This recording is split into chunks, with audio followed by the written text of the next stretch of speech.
Yes, super cooked, mega cooked, overcooked. Square Enix has a lot to work on if they want to save the Final Fantasy franchise. I mean, look at these numbers. They only sold 22,000 copies on the Xbox launch in its first week. And Final Fantasy 16 only sold 3 million on PS5 at launch. Claire Obscure did that its first week. And I think Claire Obscure can probably do upwards of 6 to 7 million. It might not do 10 million like Persona 5, but man, Final Fantasy is cooked.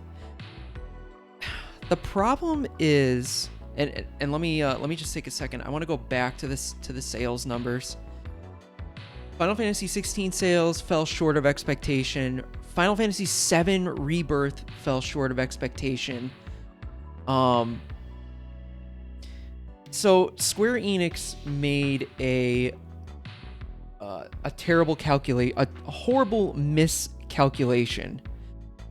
They thought that the wider audience, the general audience, would want to play a remake of an old school Final Fantasy game, but with like a modern take to the combat and the story, which clearly they were wrong about that. And I think the reason why is the older gamers that are nostalgic for the old Final Fantasy games, they want to play the same game, but maybe with a couple modern quality of life decisions. They don't want to play a hack and slash Final Fantasy game. They want a turn-based Final Fantasy 7 game. They want a turn-based Final Fantasy 8, 9, and 10 game. They don't want like this weird hack and slash game. And the numbers clearly show that. Again, horrible miscalculation. They thought that it would appeal to the broad audience, which is strange considering how Persona had sold so well. And now we have, I mean, they clearly know now with Claire Obscure Expedition 33, Square Enix clearly knows the mistake they made. So if they want to salvage Final Fantasy, I think whatever work they've done on the supposed next remake game for Final Fantasy IX, the rumor is, Final Fantasy IX is getting remade. Any work they made on that, if it's an action hack and slash, throw it out the window, scrap it. And instead, you have to incorporate turn-based combat.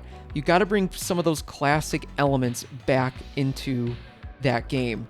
And you know what? And I'll say it. I think for Final Fantasy VII Remake, the final chapter, I think they need to go. Turn-based on that as well. You go turn-based for the final game. Maybe since the engine already allows hack and slash, maybe an option to go back and forth. But I think if they want to salvage sales, because it sounds like with the team that's working on this, they're going to lose their overall investment in this trilogy. They've been working on this game for what, like 10, 15 years, this 7 remake. You got to go back to the roots.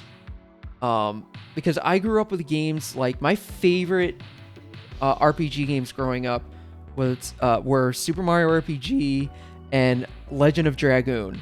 Super Mario RPG and Legend of Dragoon. Those are like my two favorite turn-based RPG games of all time. Trying to think of some other ones. I did play Final Fantasy. I was a little older when I finally got into the Final Fantasy games for whatever reason. Loved Final Fantasy 7, 8, I liked it, didn't love it. Loved 9, 10 was great. But again, older gamers like me that loved Final Fantasy, they want to play the turn-based games.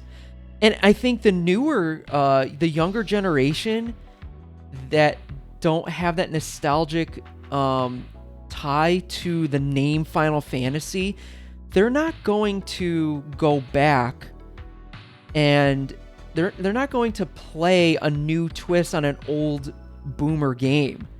They're just, why would they play Final Fantasy VII Remake with like this weird story and it's this like generic hack and slash battle system when they can just play Elden Ring? Like, who are we kidding here?